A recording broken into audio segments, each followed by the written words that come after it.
notamment des sujets à données économiques. Il est évident que plusieurs dossiers sont en cours, je dirais, sur ce volet économique ici sur le territoire de Ploërmel, même particulièrement sur Ploërmel même. On souhaite avoir un accompagnement qui soit technique, mais également financier, mais également justement des validations d'ensemble pour permettre justement la réalisation, l'avancée des dispositifs. On a aujourd'hui des dossiers d'extension de certaines entreprises qui nécessitent quelques ajustements et justement un calage vis-à-vis un calage administratif. Donc je demande à Monsieur le Préfet de nous aider pour que ça avance vite et bien. On a bien entendu aussi d'autres dossiers d'importance pour lesquels on souhaite voir quels pourraient être les accompagnements d'ordre financier ou autres sur des grands projets type Saga, parce que vous avez pu, tel que vous l'avez entendu, ou même ou autres, tels que également des dossiers de restructuration et de consolidation tels que les aciéries Ploërmel. J'en parle parce que hier en conseil municipal, vous en avez entendu parler, donc on est bien dans cet état d'esprit. Ce sont des sujets que nous avons abordés très librement, que ça fait déjà quelques temps qu'ils étaient d'ailleurs abordés et qu'on souhaitait voir concrétisés.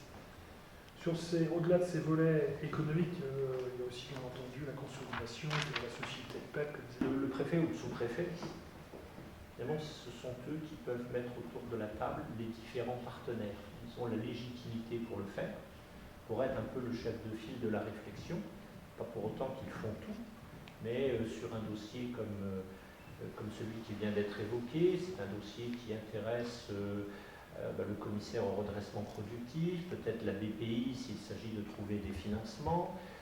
C'est un dossier qui intéresse le niveau régional par le biais de la prime d'aménagement du territoire. C'est une prime à l'emploi créé, on donne pour l'emploi créé. Et puis je crois que le rôle, vous savez, du préfet, du sous-préfet, c'est pas tant de faire du développement économique, parce que ça, ce sont les chefs d'entreprise qui le font, mais c'est de créer un environnement propice au développement économique. Et on le fait avec les élus locaux, bien entendu. Passer par, suivant les cas, ça peut passer par une réunion où tous les acteurs se mettent autour de la table et on voit qui intervient, dans quel domaine.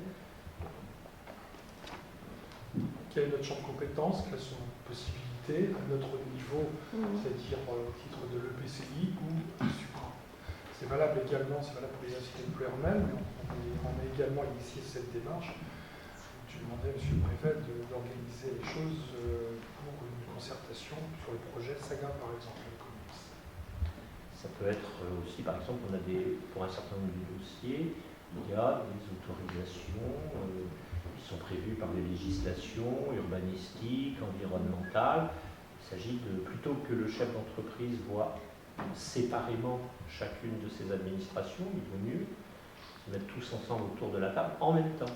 C'est ce qu'on appelle travailler en mode projet, qui est maintenant un mode de travail assez usité. Ça permet de définir un calendrier des procédures et puis de s'y tenir ensemble parce qu'on se revoit de temps en temps pour faire un point sur l'avancée de toutes les procédures, savoir où on en est et comment est-ce qu'on peut passer à l'étape suivante.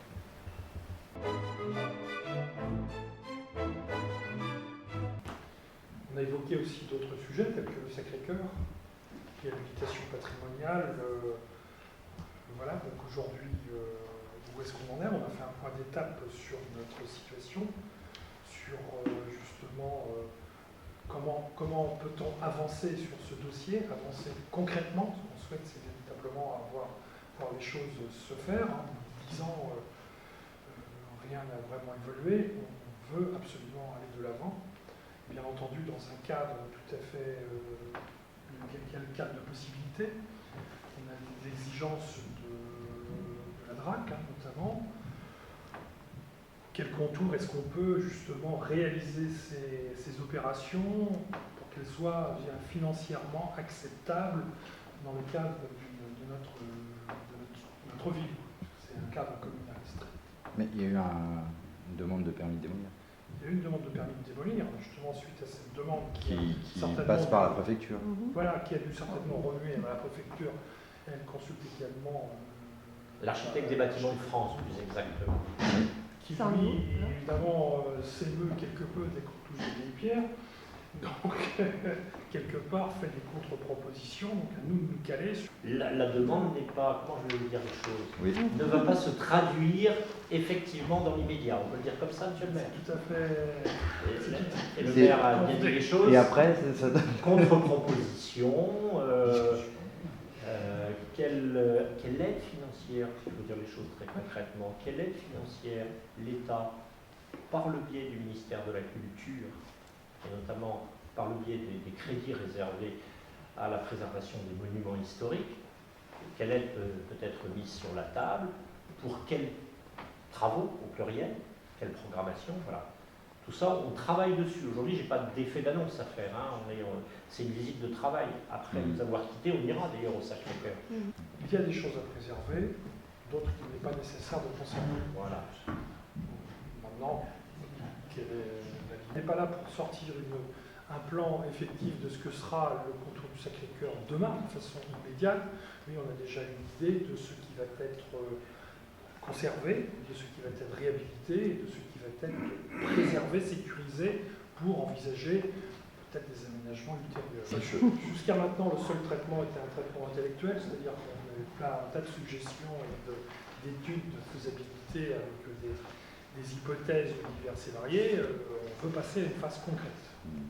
Mais bon, c'est bien qu'aujourd'hui, la phase concrète qui passerait vers une réhabilitation totale est aujourd'hui, à mon avis, pas envisageable financièrement. Je dirais. Envisageable, on ne peut pas porter ça directement en ce sens-là, mais il y a des choses à réaliser pour que ce soit recevable en termes de préservation patrimoniale, tout en ayant une ouverture publique. Donc aujourd'hui, on n'est pas dans une volonté de reconstruire la totalité, une obligation de reconstruire, ce qui ne sera pas fait, mais de véritablement préserver, sécuriser le site. J'ai bien dit sécuriser le site. Donc ça veut dire que demain, en termes de cette sécurisation, demain, ça sera assez rapidement, il puisse y avoir une ouverture qui permettra à un public de s'y rendre, même si la phase définitive de réalisation sur le site ne sera pas réalisée immédiatement.